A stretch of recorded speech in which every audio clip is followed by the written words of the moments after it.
Now, good morning, all of you. Today, we will going to discuss regarding the body fluid.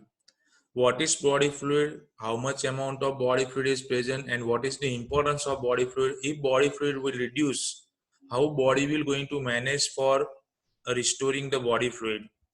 What is the component of? What are the component of the body fluid? તો આજે આપણે બધું body fluid વિશે જોઈશું. અહીંયાથી એક screen share કરું છું, એનાથી તમારે એનો અવાજ પણ આવશે. Let S C.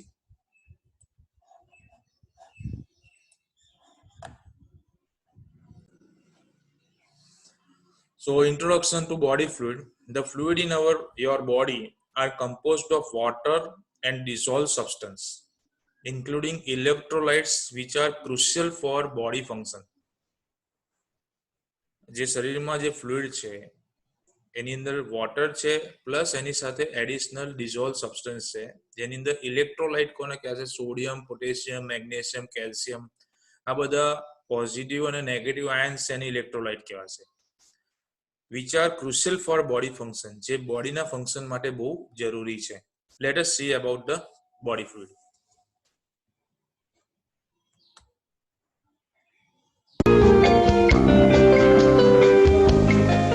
The fluids in your body are composed of water and dissolved substances, including electrolytes, which are crucial for body function.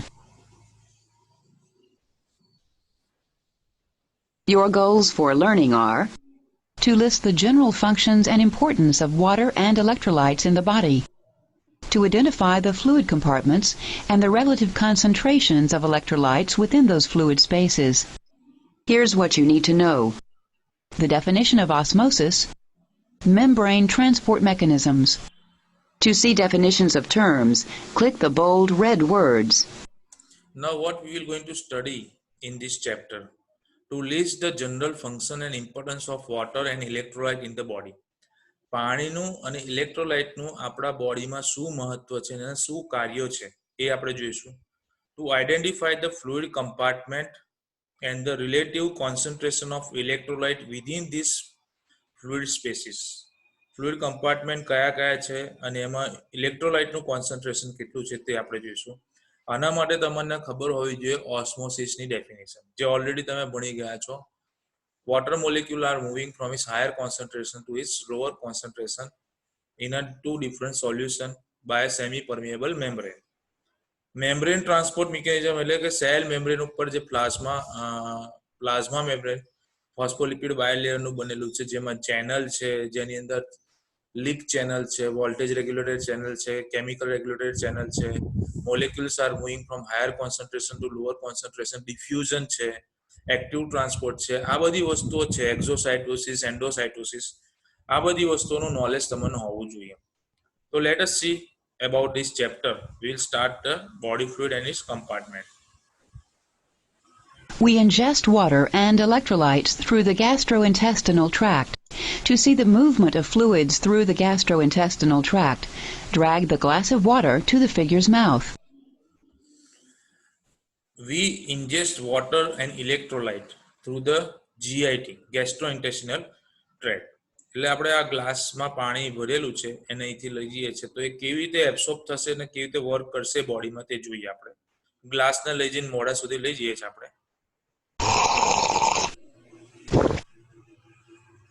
Fluids are absorbed into the plasma in the intestine.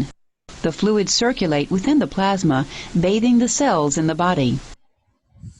Now, fluid are absorbed into the plasma from the intestine. A fluid આપણે જે પાણી પીધું glass ભરેલું એ oral કેવિટીમાંથી, ઈસોફેગસમાં થઈ, સ્ટમકમાં થઈ, ડ્યુડિનમ, small ઇન્ટેસ્ટાઇનમાંથી absorb થશે અને બ્લડમાં આવશે, બ્લડના પ્લાઝમામાં આવશે. The fluid circulate within the plasma, bathing the cells in the body. A fluid જે છે, એ જે ફ્લુઇડ આપણે પીધું એ પ્લાઝમામાં ગયું, એની અંદર બધા સેલ તરતા હશે પ્લાઝમાની અંદર. ઓલરેડી જાણીએ છીએ કે બ્લડ જે છે એ સેલ અને પ્લાઝમાનું બનેલું છે. The kidneys remove excess ions and water from the body through the urine, although water is also lost at other sites. વધારાનું જે ફ્લુઇડ છે એને શરીરમાંથી કાઢવું પડે. જેટલું જરૂરી છે એટલું જ રખાય, વધારાનું કશું રખાય નહીં. The kidney removes excess ion. વધારે પડતા જો આયન્સ હોય તો એ રિમૂવ કરશે kidney. And water from the body, વધારાનું પાણી અને વધારાના આયન છે કિડની દ્વારા, કિડની યુરેટર બ્લેડર યુરેથ્રા દ્વારા એ બહાર નીકળી જશે. વોટર છે એ પરસેવા રૂપે બી બહાર નીકળશે, સ્ટૂલ સાથે પણ બહાર નીકળશે. એટલે બીજા ઘણા બધા સોર્સમાંથી પાણી શરીરમાંથી બહાર નીકળી શકે છે. Water performs several important functions in the body. Water helps maintain body temperature. When water vaporizes off the skin, it takes large quantities of heat with it. This process cools the body temperature down. Because water has a high heat capacity, it can absorb and release large quantities of heat before significantly changing temperature. એક છે વોટરનું કામ આપણા શરીરમાં શું છે કે temperature regulation, કે જ્યારે દોડાદોડી કરો અને શરીરમાં હીટ જનરેટ થાય અથવા તો બહુ જ હીટ પ્રોડક્શન થાય તો પરસેવો થાય, પરસેવા સાથે પાણી બહાર નીકળે. તો water has got to absorb the more heat. પાણીની જે છે ને ગરમીને ખેંચી લેશે. ઘણીવાર માથું બહુ ગરમ થઈ ગયું હોય અને માથું દુખતું હોય અને માથાનો અડકો તો બહુ ગરમ ગરમ લાગતું હોય હીટ પ્રોડક્શનના કારણે, બહુ વર્ક કર્યું હોય, કમ્પ્યુટર પર વર્ક કર્યું હોય, મેન્ટલ વર્ક કર્યું હોય, થોટ વર્ક કર્યું હોય, તો ઘણીવાર શું છે કે બ્રેઇન અને માથું ગરમ થઈ જાય. તો માથાની આજુબાજુમાં છે ને બહુ જ ગરમી લીધે માથું દુખે ઘણીવાર. તો સિમ્પલી શું કરવાનું કે ઠંડુ પાણી માથામાં રેડવાનું. બહુ જ ગરમ થયું હોય તો અથવા ઠંડુ કોઈ બરફ કેવું કરતો એ હીટ ખેંચી લેશે તો તરત જ સારું લાગશે, ઠંડકથી સારું લાગશે. તો એ શું કરે કે શરીરમાં જે હીટ જનરેટ થઈ હોય એ પરસ્પિરેશનના રૂપમાં બહાર નીકળી જાય. પરસેવો જે છે બહાર નીકળે છે. એટલા માટે ડિઓડરન્ટ અથવા તો સપ્રેશન જે થાય, પરસ્પિરેશનનું સપ્રેશન થાય એવી કોઈ બી વસ્તુ લગાવવી નહીં શરીર ઉપર. ઘણા લોકો મેકઅપ કરે છે એમાં શું છે પરસેવો થતો નથી, એટલે સ્કિનના પોર બધા પૂરાઈ જાય છે, એટલે એમાંથી જે વોટર મોલેક્યુલ પરસેવો સ્વેટિંગ જે થવું જોઈએ એ બહાર ના આવે, સપ્રેશન થાય. તો it can going to create the disease. You should not suppress anything. હસવાનું આવે હસવાનું, રડવાનું આવે રડવાનું, ભૂખ લાગે ખાવાનું, ઊંઘ આવે ઊંઘવાનું, સંડાસ જવાનું થાય તો છી કરવા જવાનું અને યુરિન કરવા જવાનું થાય તો યુરિન કરવા જવાનું. એને સપ્રેસ કર્યું, પરસેવો થતો હોય તો થવા દેવાનો, કપડાં ભીના થાય તો થવા દેવાનું. પણ જો સપ્રેસ કર્યું તમે તો it will going to convert into the disorder, disease. એટલે વોટરનું એક કામ શું છે કે it will maintain the bodies temperature. વધારે પડતું ટેમ્પરેચર વધી ગયું હોય તો પાણી બહાર નીકળી જશે પરસેવાના રૂપમાં, અને એ ગરમ હીટ છે લઈ લઈને બહાર નીકળશે.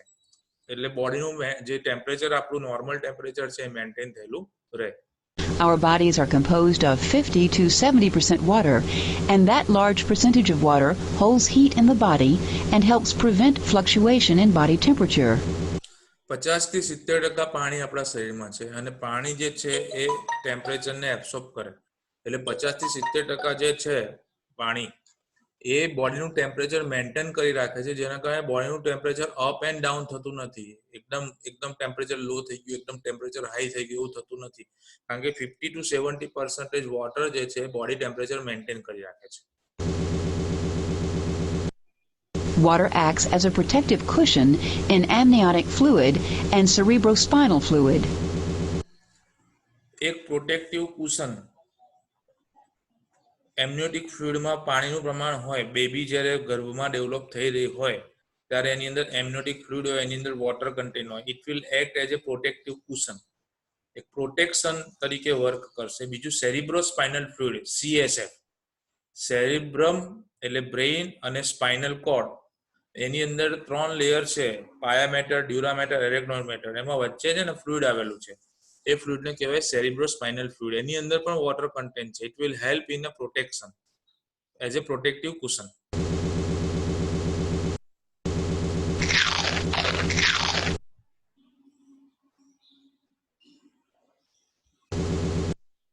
Water acts as a protective cushion in amniotic fluid and cerebrospinal fluid.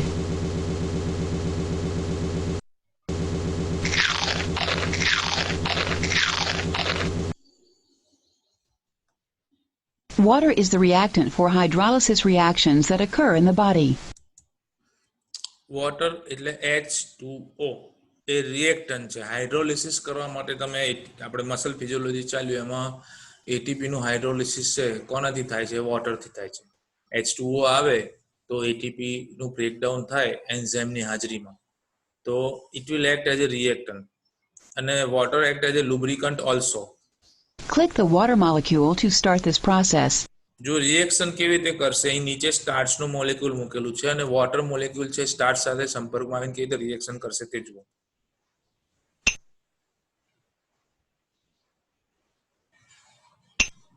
Starch is hydrolyzed in the mouth by the enzyme salivary amylase. આપણા ઓરલ કેવિટીમાં કોઈ બી વસ્તુ મૂકીએ તો સલાઈવા, ઓરલ કેવિટીની અંદર જે થૂક આપણે કહીએ છીએ સલાઈવા, સલાઈવરી ગ્લેન્ડ, એમાં ઘણા બધા એન્ઝાઇમ છે. એ એન્ઝાઇમ શું કરે, એ ગમે તેટલો હાર્ડ વસ્તુ મોઢામાં મૂકશો ને તમે તો એ એન્ઝાઇમ એને તોડી નાખશે. એટલે કે મોહનથાળ ઘણીવાર એટલો બધો કડક બનેલો હોય ને કે આમાં પરથી તૂટે નહીં, એટલો અઘરો હોય, પણ એનો તૂટેલો ટુકડો મોઢામાં મૂકશો ને તો થોડી વારમાં આખો ઓગળી જશે. જે વસ્તુ એટલું બધું હાર્ડ હતું તો એ તૂટ્યું કેવી રીતે? તો સૌથી બેસ્ટ છે ઓરલ કેવિટીનું સલાઈવા. એની અંદર ઘણા બધા એન્ઝાઇમ હોય જે લાઇસિસ કરી નાખે પદાર્થનું.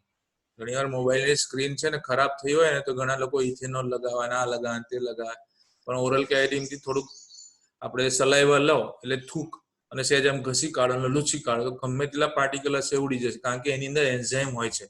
પણ આ શબ્દ થૂક વાપરીને શબ્દ ખતરનાક શબ્દ છે, એટલે લોકોને એવું લાગે કે હાડા કેવું ગંદી ગંદી વાત કરે, આ થૂકવાની વાત કરે છે, થૂક તો કઈ લગાવાતું હશે એમ.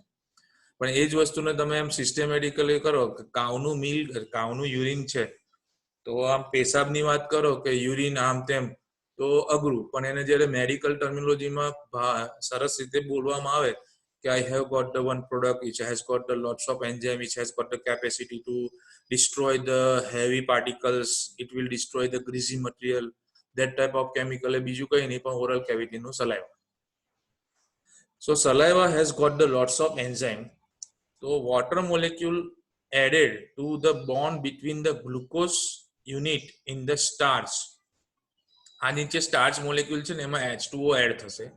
એમાઇલેઝ એન્ઝાઇમ અને H2O ભેગા થઈને સ્ટાર્ચના આખા મોલેક્યુલ છે, ગ્લુકોઝ જોઈન થઈને આખું સ્ટાર્ચ બન્યું હોય તો એને તોડી કાઢશે. એટલે એટલા માટે ઓરલ કેવિટીમાં કોઈ બી વસ્તુ આપણે જ્યારે ચાવીએ ને તો વધારે ચાવીએ, એટલે ઘણીવાર આપણે જે જમવાનું જમીએ છીએ ને તો ફટ 1, 2 ને 3 કહીને આપણું ઉતાર દઈએ છીએ ગળામાંથી નીચે. એવું નહીં કરતા શું કરવાનું કે એના ઓરલ કેવિટીમાં ફેરવ્યા કરવાનું. એટલે જેટલું વધારે ફેરવશો તમે એટલું વધારે એમાઇલેઝ છે, સલાઈવા છે, એના અંદર વોટર કન્ટેન્ટ છે, એના સંપર્કમાં આવશે. એટલે એ જ વસ્તુ થોડી વાર વધારે ફેરવ કરશો એટલે મીઠાશ આવવા માંડશે. જે બી વસ્તુ ગમે તેટલી બી ખાટી કડવી ગમે તેવી બી હશે પણ ઓરલ કેવિટીમાં થોડી વાર વધારે ફરશે ને તો એની અંદરથી મીઠાશ આવવા માંડશે, કારણ કે એની અંદર શું થશે, ગ્લુકોઝ એ સ્વીટ ઇન ટેસ્ટ છે, સ્ટાર્ચ જે છે એ સ્વીટ નથી, પણ સ્ટાર્ચને તોડવામાં આવશે ને ઓરલ કેવિટીમાં વધારે ને વધારે ગોળ ગોળ ફરશે ને તો સ્ટાર્ચના મોલેક્યુલ તૂટશે. એટલે એમાંથી શું નીકળશે, હાઇડ્રોલિસિસ થવાના કારણે ગ્લુકોઝ નીકળશે અને પછી ગ્લુકોઝનો ટેસ્ટ એકદમ સ્વીટ છે એટલે પછી એ વસ્તુ ગળી લાગશે.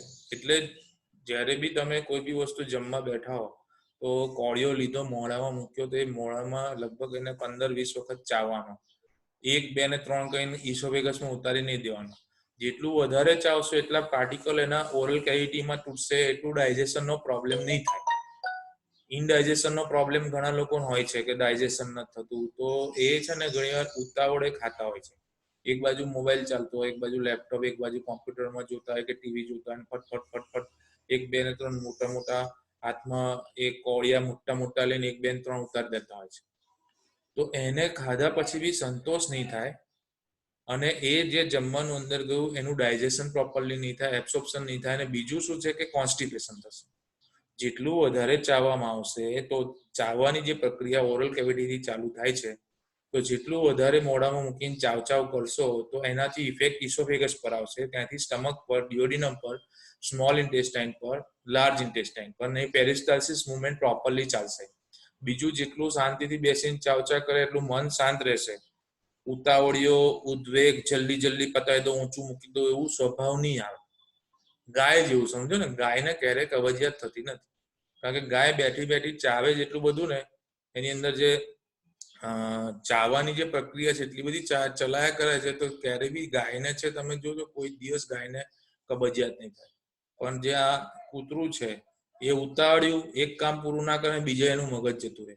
એ આખા ગામની ઉતાવળ કરતું હોય, તમે કૂતરાને જોજો એને શાંતિ નામની વસ્તુ જ ના કોઈ દાડો. જ્યારે ગાય છે એ વધારે ને વધારે ચાવે ને તો એને ક્યારેય બી કબજિયાત ના થાય. એટલે એનો કોન્સેપ્ટ શીખવા જેવો છે કે આપણે જ્યારે ઓરલ કેવિટીમાં કોઈ ફૂડ મૂકો તો એને વધારે જ ચાવવાનું.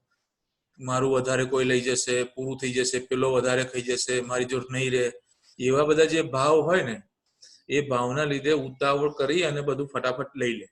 જેમ તમે એમ સમજો કે બધા 4, 10, 5 ભાઈબંધો ભેગા થઈ, ક્લાસમેટ ભેગા થઈને ખમણ મંગાવો, તો શું થાય ખમણની અંદર કે એક વ્યક્તિ છે એક હાથમાં 3-4 ખમણ લઈ લે, બીજા હાથમાં 3-4 ને મોંમાં મૂકી દે ને મેં બી પૈસા આપ્યા છે તો હું વધારે લઈ લઉં, ને એ 1, 2 ને 3 ફટાફટ ખાઈ જાય અને અડધા ખમણ એ ખાઈ જાય, પણ એ ખમણ પચે નહીં.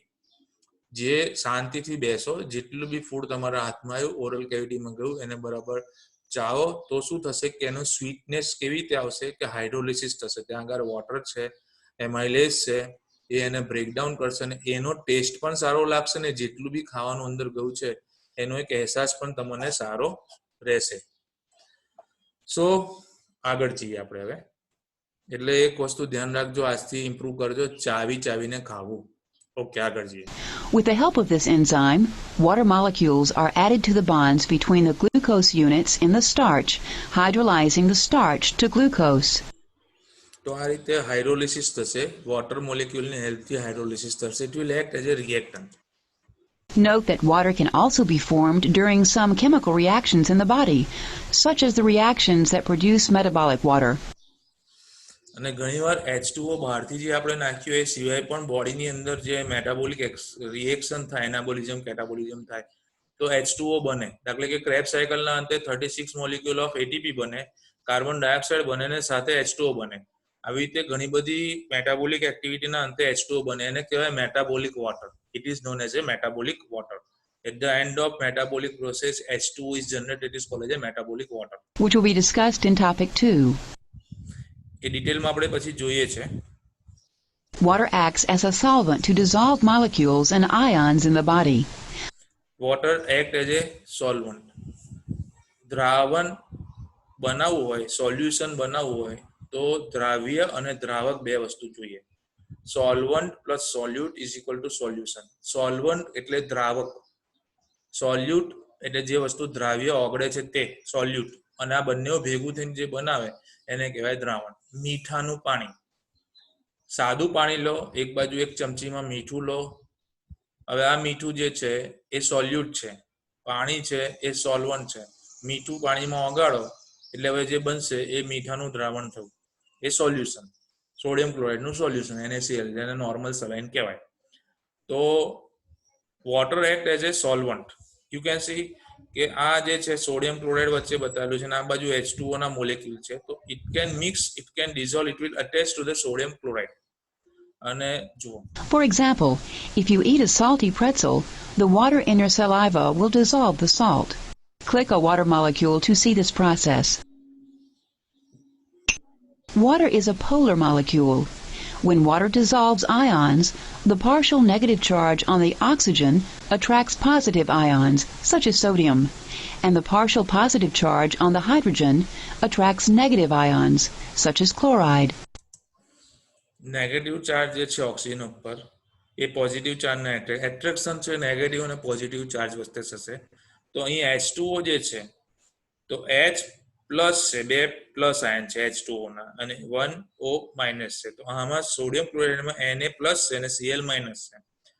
તો આ જે છે સોડિયમ જે Na છે O સાથે બાઇન્ડ થશે અને Cl છે H સાથે બાઇન્ડ થશે. Water is polar molecule. When water dissolves ion, the partial negative charge on the oxygen attracts the positive ion and partial positive charge on the hydrogen attracts the negative ion. એટલે આ રીતે attachment થશે એનું, અને એના લીધે એ એની અંદર ઓગળી જશે, ડિઝોલ્વ થઈ જશે. સોલ્ટ જે છે એમાં ડિઝોલ્વ થઈ જશે. So water act as a solvent. Except for the salts deposited in bone and teeth, most other ions in the body are dissolved because of water's ability to act as a solvent. આપણા શરીરની અંદરની વાત કરીએ, except for the salt deposited in a bones, હાડકાની અંદર જે salt deposit થયેલું છે અને જે ટીથમાં, દાંતમાં જે ડિપોઝિટ થયું છે, એ સિવાય most of other ion in the body are dissolved because of water's ability to act as a solvent. Water within cells is an important solvent. It dissolves many of the proteins and other solutes. Water within the cell, જે સેલની અંદર છે, ઇન્ટ્રાસેલ્યુલર water, સેલની અંદર હોય તો ઇન્ટ્રાસેલ્યુલર water is an important solvent.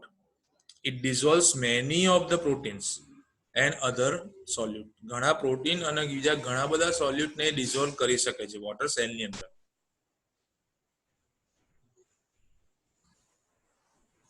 We are now looking at a blood vessel. Because of water's ability to dissolve ions and molecules within the body fluids, water functions as a medium for the delivery of nutrients and the removal of wastes from the cells through the plasma. બીજું water એ solvent તરીકે work કરે છે, તો એની અંદર ઘણી બધી વસ્તુ dissolve થાય છે. તો water function as a medium for delivering the nutrients. વોટરની અંદર ન્યુટ્રિયન્ટ્સ છે, દાખલા કે સુગર છે, પ્રોટીન છે, ફેટી એસિડ છે, આ બધું મિક્સ એટલે વોટર સાથે જોઈન થઈ અને એ મૂવ થાય. એટલે it will help to transport the nutrients to the cell, અને જે વેસ્ટ મટીરિયલ જનરેટ થાય એ પણ વોટરની અંદર મિક્સ થઈ જાય. So it help in the removal of the waste material from the cell through the plasma. પ્લાઝમાની અંદર વધારે 91 to 92% વોટર આવેલું હોય. તો જુઓ, The percentage of water in a person depends on the amount of fat tissue, which is only about 20% water compared to lean body mass or muscle mass, which is about 65% water. Click each of these people to determine the approximate percentage of water in their bodies. બોડીમાં શરીરના બંધારણ પ્રમાણે પાણીનું પ્રમાણ અલગ અલગ હોય. જોઈએ આપણે. A healthy young man who is muscular and does not have a lot of fat in his body is about 60% water. જે હેલ્ધી એડલ્ટ છે, યંગ પર્સન છે, એની અંદર જે વોટરનું કન્ટેન્ટ છે 60% છે.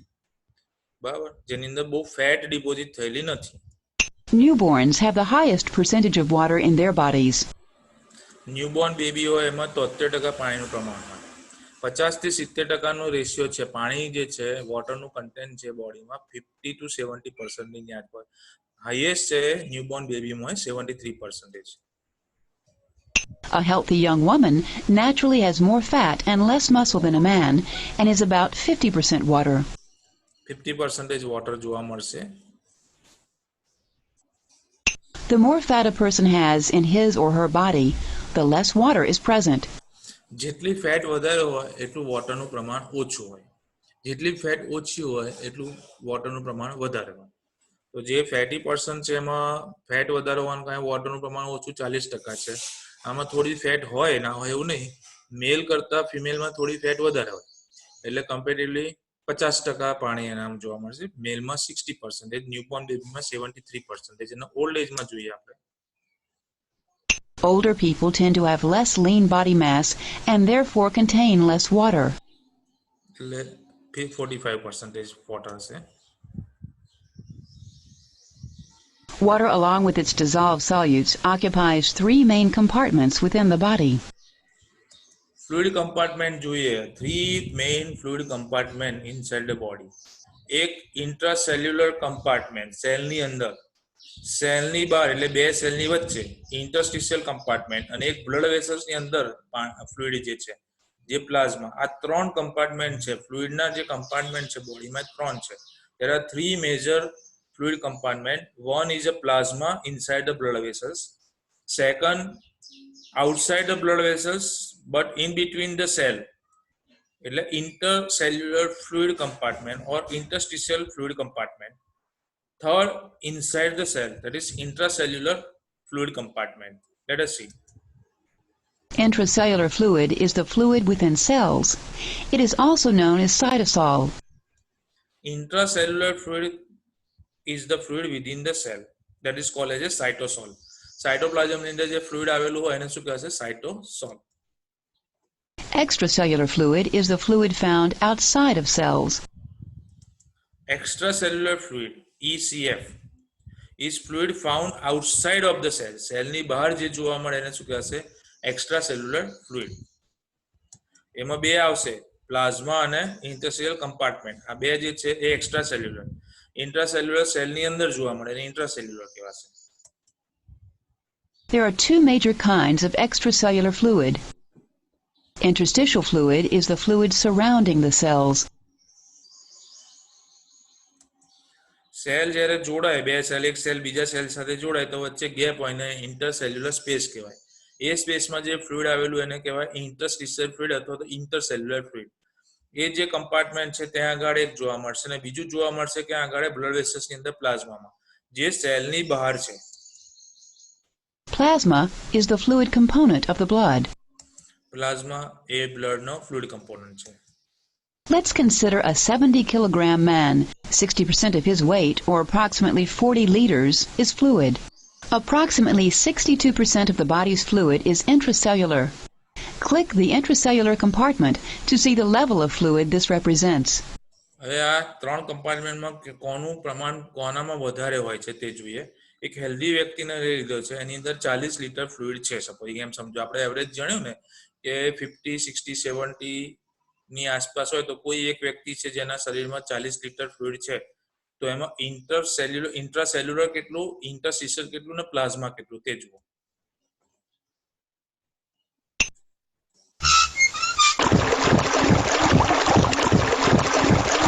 Approximately 40% of the body's fluid is interstitial.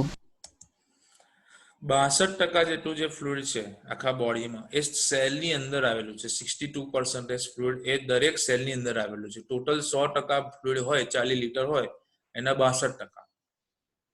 બરાબર. Click the અને 30% જે છે એ interstitial fluid interstitial compartment to see the level of fluid this represents. Approximately 8% of the body's fluid is blood plasma. હવે ટોટલ બોડી અંદર 8% જે પાણી છે, blood જે છે એ 5 લીટર છે, તો આખા બોડીમાં 8% ટોટલ બોડી ફ્લુઇડની અંદર 8% એ પ્લાઝમાની અંદર વોટર છે. Click the plasma to see the level of fluid this represents.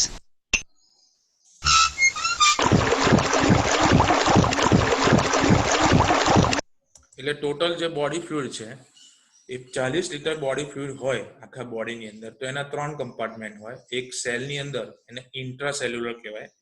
સેલની બહાર, બે સેલની વચ્ચે, તો ઇન્ટરસેલ્યુલર કહેવાય અથવા તો ઇન્ટરસ્ટિશિયલ કહેવાય. તો સેલની અંદર જે ફ્લુઇડ છે એ 62% છે. બે સેલની વચ્ચે જે ફ્લુઇડ છે 30% છે. હવે રહ્યા ખાલી 8%. તો જેટલું બ્લડની અંદર પ્લાઝમામાં જે ફ્લુઇડ છે એના 8%, આખા બોડીના 8% ફ્લુઇડ જે છે પ્લાઝમામાં જોવા મળશે. તો આપણે અહીંયા સુધી રાખીએ છીએ કારણ કે હવે 2.5 મિનિટનો ટાઈમ બતાવે છે. Now I am stop the sharing the screen. તમારે કોઈને કોઈ ક્વેરી, ક્વેશ્ચન, ડાઉટ, શંકા હોય તો હું તમારા બધાને અનમ્યુટ કરું છું માઇક. કોઈને કંઈ પૂછવું હોય તો પૂછી શકો છો. કોઈને આ બોડી ફ્લુઇડમાં પછી આગળ જોવાનું છે આપણે કે સ્વેલિંગ કેમ આવે, સોજો કેમ આવે, પ્લાઝમા પ્રોટીનનું શું ઇમ્પોર્ટન્સ છે. પહેલા બેઝિક આ તમને ખબર હોય છે કે બોડી ફ્લુઇડનું ડિસ્ટ્રીબ્યુશન બોડીમાં કેવી રીતે થયેલું છે. તો પછી એમાંથી જનરલી આપણને સ્વેલિંગ નથી આવતું, સોજો નથી આવતો. પણ એવી ઘણી બધી કન્ડિશન છે કે જેની અંદર મોઢા પર સોજો આવી ગયો, પગ પર સોજો આવી ગયા, તો એવું શું થાય છે કે જેના કારણે સ્વેલિંગ આવે છે, ત્યાં ઓન્કોટિક પ્રેશરનો કયો કોન્સેપ્ટ છે વગેરે. ઓકે, તો એ વસ્તુ આપણે જોઈશું. હવે આપણી પાસે ખાલી 1.47 સેકન્ડનો ટાઈમ છે. કોઈને કોઈ ક્વેરી, ક્વેશ્ચન, ડાઉટ, શંકા બોડી ફ્લુઇડને લઈને હોય આજે મેં ચલાવ્યું એમાં, તો તમે પૂછી શકો છો. કોઈને પૂછવું હોય તો પૂછો. કોઈ ક્વેરી છે કોઈને? ટોટલ 11 જણા છે આપણા ક્લાસમાં અત્યારે. કોઈ 11 જણને ક્વેરી છે? રોહન, દર્શના, કશિશ, મુસ્કાન, વિધિ, હાર્દી, વિધિ, ખુશાલી, ખુશ, પાછું ખુશ થઈ ગયું, KHUCH, ખુશી, અહમદુલ્લા, જૈનબ અને બતુલ. ખુશી પાછું KHUCH થઈ ગયું પાછું. ખુશ સેવ કર ને, ખુશ, ખુશી. નથી કોઈને કોઈ ક્વેરી? ઓકે, એનીવે હવે ટાઈમ 1 મિનિટ કરતા ઓછો જઈ રહ્યો છે. ગમે ત્યારે આપણી મીટિંગ બંધ થઈ જશે. કોઈને કોઈ પૂછવું હોય તો પૂછી શકો છો ડાયરેક્ટ. તમારું માઇક ઓન કરેલું જ છે, મેં અનમ્યુટ કર્યું છે, તમે પૂછી શકો છો. તમારું માઇક ઓન કરીને કોઈ ક્વેરી હોય તો પૂછો, નહીં તો આપણું લેક્ચર ગમે ત્યારે એન્ડ થઈ જશે અહીં.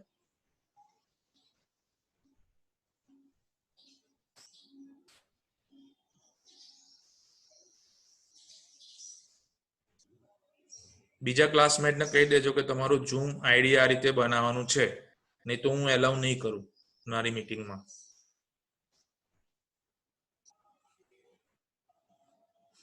Anyway, so now we are finishing the lecture. So now આપણે એક અઠવાડિયા પછી પાછા મળીશું હવે.